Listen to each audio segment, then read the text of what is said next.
Car to each and every one, hope you all are fit and fine. तो इस video में बेटे हमें जो डिस्कस करना है वो हमें डिस्कस करना है अल्टरनेटिंग जनरेटर बेटे, मतलब एसी जनरेटर। तो कहने का मतलब ये है कि एक ऐसा सा डिवाइस जो क्या करता है बेटे, अल्टरनेटिंग करंट पैदा करता है। और अल्टरनेटिंग करंट क्या होता है इसके बारे में हम नेक्स्ट चैप्टर में विस्तार से पढ़ेंगे। अभी के लिए तो इतना जान ले कि एक ऐसा सा डिवाइस है बेटे जो क्या करता है, मतलब अगर आपसे पूछे ना कि एसी जनरेटर क्या है तो आप लोग लिख सकते हो क्या कि बेटे एक ऐसा सा डिवाइस है जो मैकेनिकल एनर्जी को कन्वर्ट कर देता है इलेक्ट्रिकल एनर्जी के अंदर। ठीक है, तो अगर आप लोग इसकी डेफिनेशन लिखना चाहो तो आप डेफिनेशन में तो ये लिख सकते हो, the device which is use to convert the mechanical energy into electrical energy. अब मैकेनिकल एनर्जी कैसे कन्वर्ट करता है इलेक्ट्रिकल एनर्जी में, उसके बारे में हम चर्चा करते हैं बेटे। उसके बाद इसका जो प्रिंसिपल होता है वो यही होता है बेटे क्या कि जब आप लोग इसका जो प्रिंसिपल है बेटे वो क्या है कि अगर आप लोग बेटे किसी कॉइल के अराउंड में फ्लक्स चेंज करोगे तो डेफिनेटली उस फ्लक्स के अराउंड में क्या पैदा होगा बेटे, ईएमएफ पैदा होगा। और उसका वैल्यू कितना बना बेटे, वो बना d∅b डिवाइडेड बाय में dt के बराबर। ठीक है, तो वो किसके ऊपर काम करता है बेटे, वो इलेक्ट्रोमैग्नेटिक इंडक्शन है इसका जो प्रिंसिपल है बेटे। यानी कि आप लिख सकते हो बेटे it based upon the phenomenon of principle of electromagnetic induction. अब उसके बाद जो मोस्ट इम्पोर्टेंट थिंग है बेटे वो इसका कंस्ट्रक्शन है कि इसका कंस्ट्रक्शन कैसे बनता है, कि आप लोग इसको बनाते क्या हो। अब सबसे पहले आप लोग क्या करते हो बेटे, देखो ज़रा जैसे मैं बनाता हूँ उस तरह से बनाने की कोशिश करना। सबसे पहले बेटे आप लोग क्या करते हो, एक कॉइल लेते हो। ठीक है, अब मान लीजिए कि भैया ये कॉइल है हमारे पास ऐसे। ठीक है, बहुत बढ़िया, ये कॉइल है इस तरह से। ठीक है, अब हमने क्या कर रखा है बेटे, इस कॉइल को ना हमने रिंग से कनेक्ट कर रखा है। ये हमारी ना रिंग होती हैं और इसको मैं क्या बोलता हूँ बेटे, स्लिपरी रिंग्स भी बोल देता हूँ। क्या बोल देता हूँ इसको बेटे मैं, स्लिपरी रिंग्स। ठीक है, तो ध्यान से सुनो, हम इस कॉइल को ना ऐसे इस वाली एक्सिस के अराउंड में इस तरह से रोटेट करते हैं एंगुलर वेलोसिटी ओमेगा से। ठीक है, बहुत बढ़िया। और हम इनको कहाँ पे रखते हैं बेटे, इसको रखते हैं हम एक्सटर्नल मैग्नेटिक फील्ड के अंदर। अब एक्सटर्नल मैग्नेटिक फील्ड ऑब्वियस ही बात है, इस तरफ आपका नॉर्थ एंड है, इस तरफ क्या बेटे आपका साउथ एंड है। तो जो एक्सटर्नल मैग्नेटिक फील्ड होता है वो नॉर्थ एंड से साउथ एंड की तरफ चलता है। तो मतलब आपका बेटे क्या ये मैग्नेटिक फील्ड है और उसका मैग्नीट्यूड आपने कितना मान लिया, कैपिटल B ही मान लिया। ठीक है, बहुत बढ़िया। अब देखो होता क्या बेटे कि भैया ये उसकी जो रिंग है ना, इसको मैंने नाम दिया है R1 रिंग है। कौन सी रिंग है बेटे, ये R1 रिंग है। सिमिलरली जो दूसरी रिंग आती है ना वो इसके अंदर से पास होती है, मतलब ये वाली जो एक्सिस है ना बेटे उसकी यहाँ से पास होती है, दूसरी रिंग आपकी ऐसे बनती है। तो आप लोग इसको ऐसा समझिए कि जब बेटे ये कॉइल को हम रोटेट करते हैं ना ऐसे, जब हम लोग सपोज करिए कि ये क्या बेटे आपके पास एक कॉइल है, तो जब आप लोग इस कॉइल को रोटेट करते हो ना तो यहाँ पर उसका एक एक्सिस है, यहाँ पर उसका एक एक्सिस है। तो जैसे आप लोग उसको कॉइल को रोटेट करोगे ना तो ये जो स्लिपरी रिंग है ना वो इनके साथ बेटे क्या बिल्कुल अटैच है। तो ये भी क्या करते हैं बेटे, आपस में गोल गोल घूमती हैं। ये जो है ना ये भी बेटे रिंग है, वो भी क्या करती है आपस में ये गोल गोल घूमती है। ठीक है, बहुत बढ़िया। ओके, अब ध्यान से सुनो, इस रिंग का नाम मैंने क्या दे दिया बेटे, इस रिंग का नाम मैंने R2 रिंग दे दिया। R1 और R2 क्या बेटे, रिंग्स हैं। R1 R2 क्या बेटे, ये रिंग्स हैं। और ये जो रिंग्स होती हैं ना ये डेफिनेटली बेटे किसके साथ घूमती हैं, ये ऐसे घूम रही है ये भी साथ साथ कॉइल के ऊपर। हम ये मान के चलते हैं कि हमने जो नंबर ऑफ टर्न्स लिए हैं वो कितने लिए बेटे, capital N number of turns ले लिए। मैं इसको नॉर्थ लिख देता हूँ ताकि आपको इसमें कन्फ्यूजन हो। ये नॉर्थ पोल है और N क्या बेटे, कैपिटल N क्या है, नंबर ऑफ टर्न्स है, नंबर ऑफ टर्न्स है बेटे। ठीक है, बहुत बढ़िया। अब हम ना यहाँ पे क्या कनेक्ट करते हैं बेटे, यहाँ पे ना हम ब्रश कनेक्ट कर देते हैं। अभी जो ब्रश होते हैं ना वो इस रिंग के साथ क्या बेटे, देखो जब ये कॉइल घूमेगी ना तो डेफिनेटली बेटे ये रिंग भी घूमेगी इन कॉइल के साथ साथ। ओके, अब ये जो ब्रश हमने कनेक्ट किए हैं इसको क्या बोलता हूँ बेटे, B1 ब्रश है। और ये क्या बेटे, ये B2 ब्रश है। तो आपका क्या ये B1 ब्रश है, ये आपका क्या बेटे, ये B2 ब्रश है। हमने इन ब्रशेस को कनेक्ट कर देते हैं बेटे किससे, एक रजिस्टेंस से कनेक्ट कर देते हैं। ठीक है, मान लीजिए क्या है कि आपने एक रजिस्टेंस से कनेक्ट कर दिया उसको, उसका रजिस्टेंस कितना बेटे, R रजिस्टेंस है।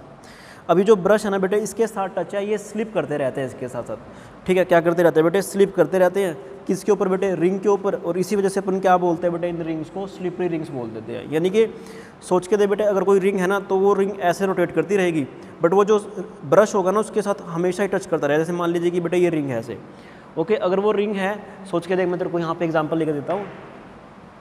मान ले बेटे ये ऐसे, तो जब वो कॉइल घूमेगी ना तो ये रिंग भी आपस में घूमती रहेगी, मतलब उसके साथ। तो रिंग घूमेगी तो ये ब्रश इसके साथ ना टच रहेगा ये हमेशा ही।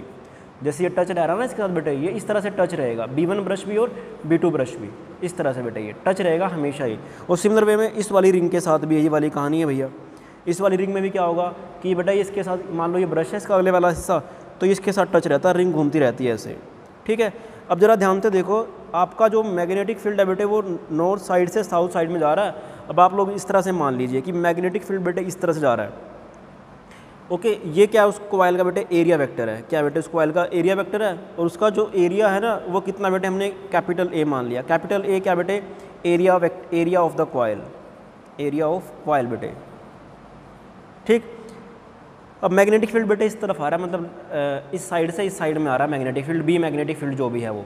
तो बेटे देखो, जब कॉइल घूमेगी ना, तो सपोज करो कॉइल घूम रही है, अब देखो इसके अंदर से कोई फ्लक्स नहीं पास कर रहा, तो जब कॉइल घूमेगी ना बेटे, तो मैग्नेटिक फील्ड के बीच में और एरिया वेक्टर के बीच में बेटे एंगल चेंज होना चालू कर देगा।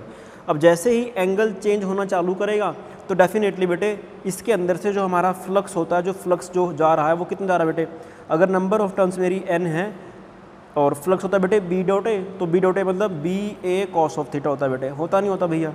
अब देखो एन भी मेरा कांस्टेंट है, मैग्नेटिक फील्ड भी कांस्टेंट है, एरिया भी कांस्टेंट है, बट अब की बार क्या चेंज हो रहा है बेटे, थीटा चेंज हो रहा है। थीटा किस किस के बीच में एंगल है, एरिया वेक्टर के बीच में और किसके बीच में बेटे, मैग्नेटिक फील्ड के बीच में है। तो जब ये कॉइल रोटेट करेगी मैग्नेटिक फील्ड के बीच में, तो डेफिनेटली बेटे थीटा की जो वैल्यू होगी वो कॉन्टीन्यूसली चेंज करती रहेगी। जब थीटा की वैल्यू कॉन्टीन्यूसली चेंज करेगी, तो हमारे पास जो बेटे फ्लक्स होगा वो चेंज होगा। अगर फ्लक्स चेंज होगा ना, तो इस कॉइल के अंदर बेटे क्या पैदा होगा, EMF पैदा होगा, और उस EMF की वजह से इसके अंदर जो करंट चलेगा वो कितना चला बेटे, वो चलेगा सपोज कर EMF कितना तेरे पास E पैदा हुआ है और डिवाइड बाय में उसका रेजिस्टेंस, ठीक है, बहुत बढ़िया।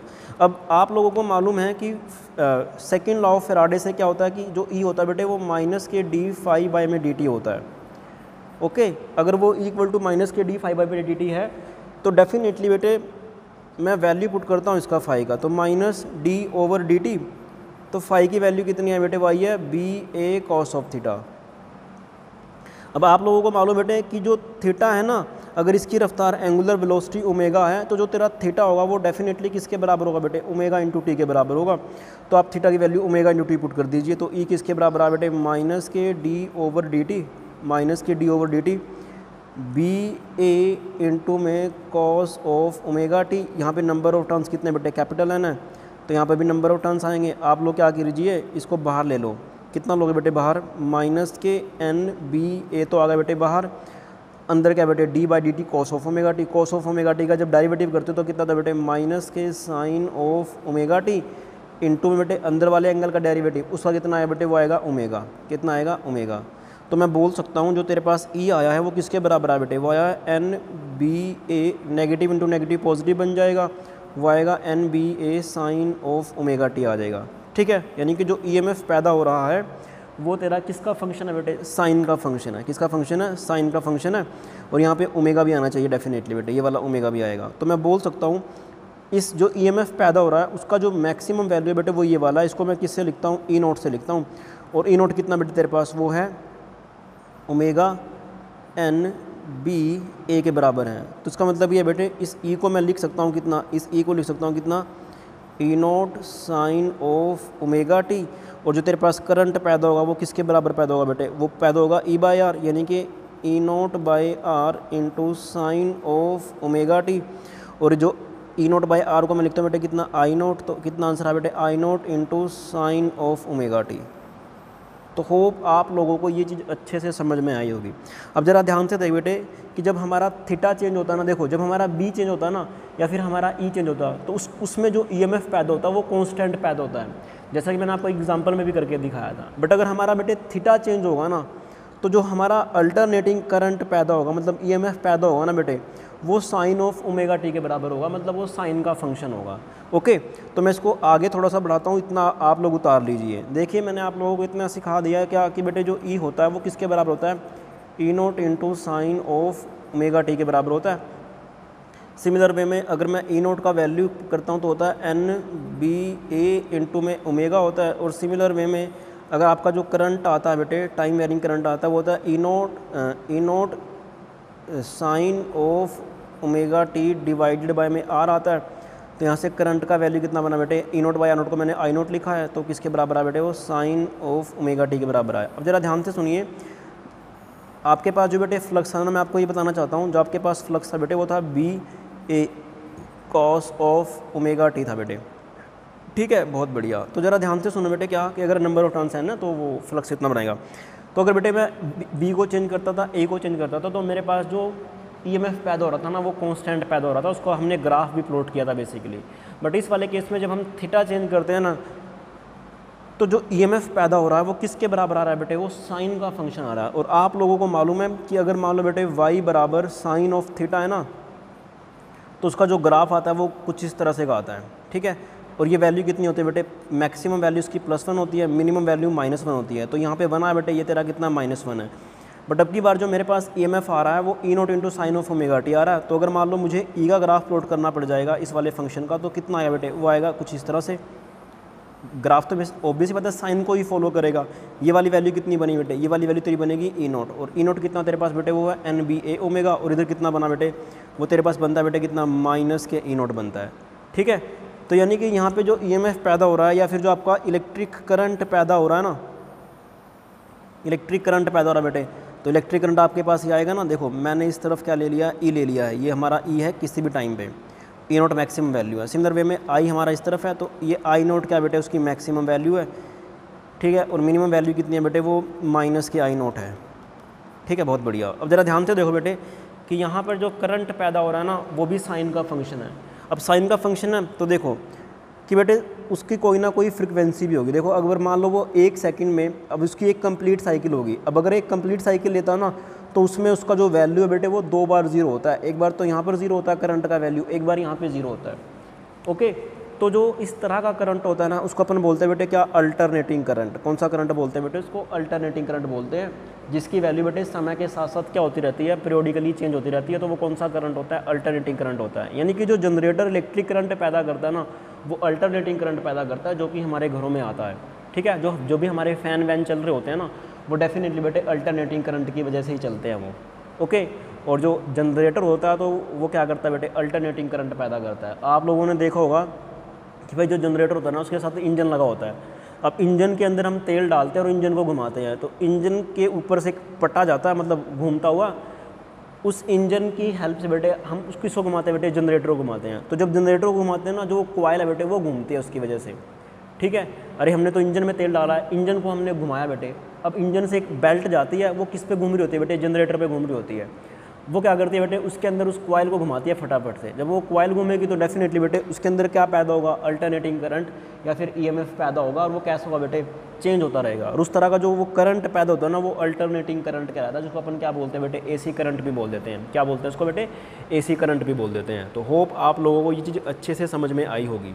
अब आपके पास बेटे जो एनसीईआरटी का एक्सरसाइज का क्वेश्चन नंबर 6 है ना वो भी यही है। ये वो बोलता है बेटे आपके पास एक सर्कुलर कॉइल दे रखी है, उस सर्कुलर कॉइल का जो रेडियस है ना वो कितना बेटे, 8 सेंटीमीटर है। अगर सर्कुलर कॉइल का रेडियस 8 सेंटीमीटर है तो आर किसके बराबर बना बेटे, 0.08 मीटर के बराबर बना। उसके अंदर जो नंबर ऑफ टर्न्स दे रखे हैं वो कितने दे रखे हैं बेटे, 20। तो आप लोगों को ये बोल रखा है कि भैया उसकी जो एंगुलर वेलोसिटी है ना वो कितनी है बेटे, 50 रेडियन पर सेकंड है, 50 रेडियन पर सेकंड है, बहुत बढ़िया। और साथ साथ आपको ये भी दे रखा है कि भैया वो मैग्नेटिक फील्ड में, जिस मैग्नेटिक फील्ड में वो घूम रही है ना, तो उसकी जो वैल्यू है वो है 3 × 10⁻⁻² टेस्ला। तो आप लोगों को बोला गया है कि बताइए कि उसके अंदर जो मैक्सिमम वैल्यू ऑफ ईएमएफ पैदा होगा वो किसके बराबर पैदा होगा। तो बेटे देखो अब जब वो घूमेगी ना किसी मैग्नेटिक फील्ड में बेटे एंगुलर वेलोसिटी ओमेगा से, तो डेफिनेटली बेटे उसका थीटा चेंज होगा। थीटा चेंज होगा तो जो मैक्सिमम ईएमएफ पैदा करेगी वो ये वाला पैदा करेगी। तो इसका फॉर्मूला कितना बेटे मैक्सिमम का, वो है E0 बराबर n। n का वैल्यू कितना दे रखा है आपको, वो दे रखा है बेटे कितना आपको, 20 टर्न्स दे रखा है, 20 दे रखा है। इनटू में b कितना बेटे, वो आपके पास 3 × 10⁻⁻² है। और भैया a कितना बेटे, एरिया ऑफ सर्कुलर कॉइल था πr²। πr मतलब 22/7, r² मतलब 0.08 का होल स्क्वायर इनटू में बेटे। और फिर उसके बाद क्या बेटे यहाँ पे ओमेगा, ओमेगा कितना दे रखा है आप लोगों को, वो दे रखा है बेटे 50 रेडियन पर सेकंड। तो जब आप लोग इन सभी वैल्यूज़ को पुट कर दोगे तो आपके पास आंसर है बेटे वोल्ट आ जाएगा। कितना है बेटे 0.603 वोल्ट आ जाएगा। उसके बाद आपको पूछा गया है कि मैक्सिमम इसमें से करंट कितना जा सकता है। तो मैक्सिमम करंट कितना जा सकता है बेटे, हो जा सकता है E0/R। तो E0 का वैल्यू कितना आ रहा है बेटे 0.603 डिवाइड बाई में जो R का वैल्यू दे रखा है आपको वो 10 दे रखा है। तो जब आप लोग इसको सोल्व करोगे तो आपके पास आंसर आएगा 0.0603 एम्पियर आ जाएगा। कितना है बेटे 0.063, मतलब ये मैक्सिमम वैल्यू है I0 का। ठीक है, I0 है ना E0/R, तो I0 मैक्सिमम वैल्यू होता है, तो I0 इसके बराबर आ गए। तो होप आप लोगों को ये वाला क्वेश्चन समझ में आया होगा। ठीक है, तो बेटा ये हमारा क्या है, अल्टरनेटिंग एसी जनरेटर है जिसके अंदर हम अल्टरनेटिंग करंट पैदा करते हैं। अब बेसिकली जो मेन काम है ना यहाँ पे बेटे वो उस कॉइल को घुमाने का है कि आप लोगों को कॉइल घुमाना है। तो हमारे पास तरह तरह के जनरेटर होते हैं बेटे जहाँ पे बिजली पैदा करते हैं, जैसे उनको बोलते हैं बेटे हाइड्रो जनरेटर। अब हाइड्रो जनरेटर का मतलब क्या है, जनरेटर हाइड्रो जनरेटर का मतलब क्या है कि हाइड्रो का मतलब है पानी। तो मतलब जब आप लोग पानी की हेल्प से बेटे उस कॉइल को घुमाते हो ना तो वो आपका हाइड्रो जनरेटर बन जाता है। जब आप लोग बेटे स्ट्रीम की हेल्प से उसको घुमाते हो ना बेटे टरबाइन को, स्ट्रीम कोयला वगैरह उसमें होता है जलाते हैं तो उससे स्ट्रीम बनती है, स्ट्रीम से आप क्या घुमाते हो बेटे टरबाइन को घुमाते हो, तो उसको अपन बोलते हैं बेटे क्या, थर्मल जनरेटर। क्या बोलते हैं उसको बेटे, थर्मल जनरेटर बोल देते हैं। ठीक है, तो जो ये बिजली पैदा होती है ना बड़े बड़े स्टेशनों पे वो इनकी वजह से ही पैदा होती है जो आपके घरों तक आती है। ठीक है, तो होप आप लोगों को ये चीज़ अच्छे से समझ में आई। अब इसके बाद बेटे हमें जो डिस्कस करना ना वो हमें डिस्कस करना है इंड्यूस इलेक्ट्रिक फील्ड की। इंड्यूस इलेक्ट्रिक फील्ड होता क्या उसके बारे में मैं चर्चा करता हूँ बेटे। अब ज़रा ध्यान से देखो क्या कि बेटे एक हमने ना इलेक्ट्रिक फील्ड पहले भी पढ़ा था हमारे फर्स्ट चैप्टर के अंदर। अब उसके अंदर जो इलेक्ट्रिक फील्ड था वो कौन सा था बेटे, याद कीजिए। अगर आप कोई चार्ज लेते हो तो डेफिनेटली बेटे ये कैपिटल क्यू चार्ज इस वाले पॉइंट पर इलेक्ट्रिक फील्ड जनरेट करता था KQ/R²।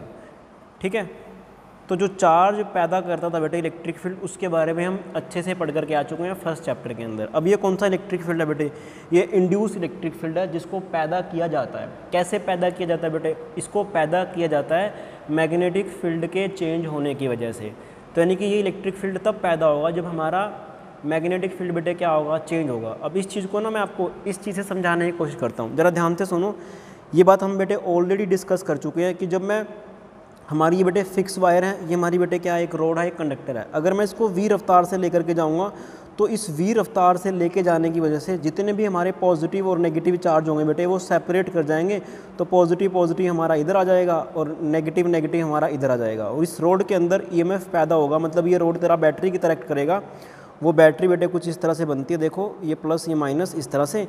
तो उसका EMF कितना था बेटे, आया था BVL। इसकी चर्चा हम ऑलरेडी कर चुके हैं। अब मैंने क्या करा, यहाँ पे बेटे रोड को क्या कर दिया बेटे, फिक्स कर दिया। रोड को क्या कर दिया बेटे, फिक्स कर दिया, मतलब ये in the state of rest में है। अगर ये in the state of rest में है, यहाँ पर जो बेटे मैग्नेटिक फील्ड था ना वो हमारा क्या था, कांस्टेंट था, फिक्स था।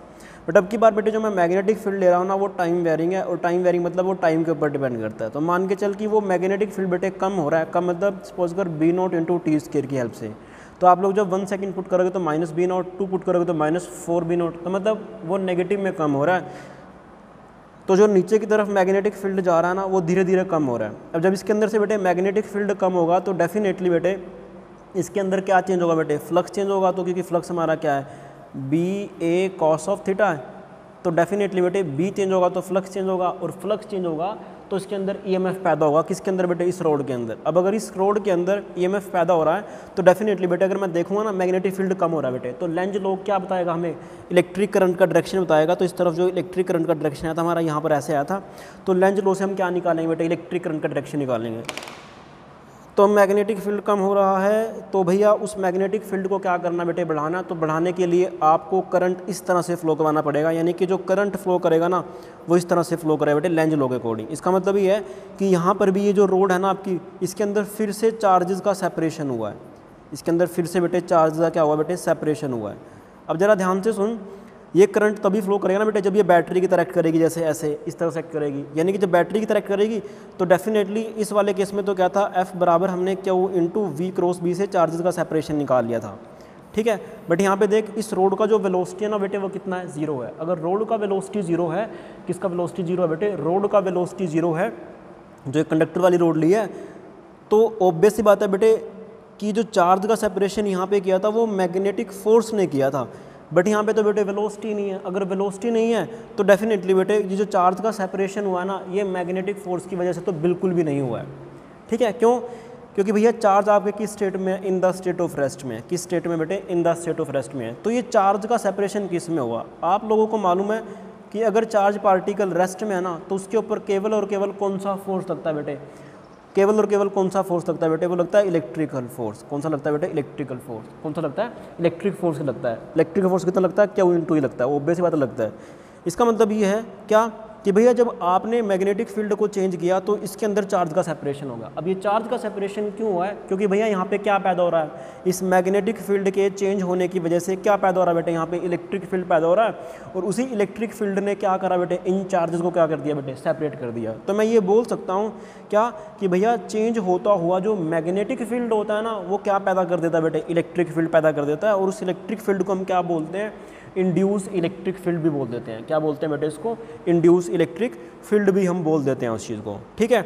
अब सपोज कीजिए कि भैया आपने ना खाली ये रोड ले लिया। अब ऑब्वियस ही बात है पूरा सर्किट तो है नहीं है, अगर पूरा सर्किट नहीं है तो करंट तो फ्लो करेगा नहीं करेगा। अगर मान लो मैं मैग्नेटिक फील्ड यही वाला ले लेता हूँ कि जिसके अंदर मैग्नेटिक फील्ड धीरे धीरे कम हो रहा है, तो डेफिनेटली बेटा ये बैटरी की तरह तो एक्ट करेगा ही करेगा। और बैटरी की तरह एक्ट करने मतलब क्या है कि चार्जेस का सेपरेशन हो जाएगा। यहाँ पे नेगेटिव नेगेटिव ऊपर आ जाएगा और पॉजिटिव पॉजिटिव बेटे नीचे आ जाएगा, ठीक है। और ये किसकी तरह एक्ट करेगी बेटे, एक बैटरी की तरह एक्ट करेगी।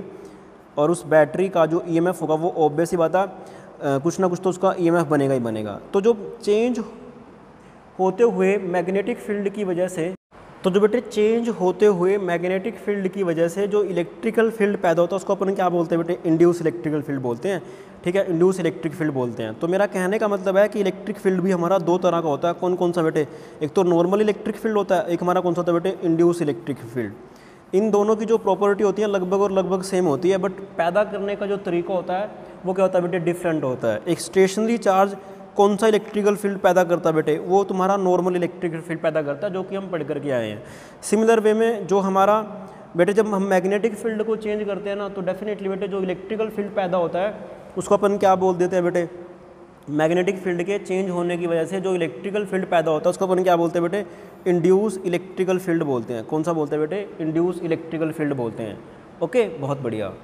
अब उसके बाद बेटे जो नेक्स्ट टर्म आती है वो हमारे पास आती है एडी करंट। अब एडी करंट होता है क्या, इसको समझने की कोशिश कर। मान लो आपने बेटे कोई मेटल ले लिया, ठीक है, क्या ले लिया बेटे, आपने मेटल ले लिया।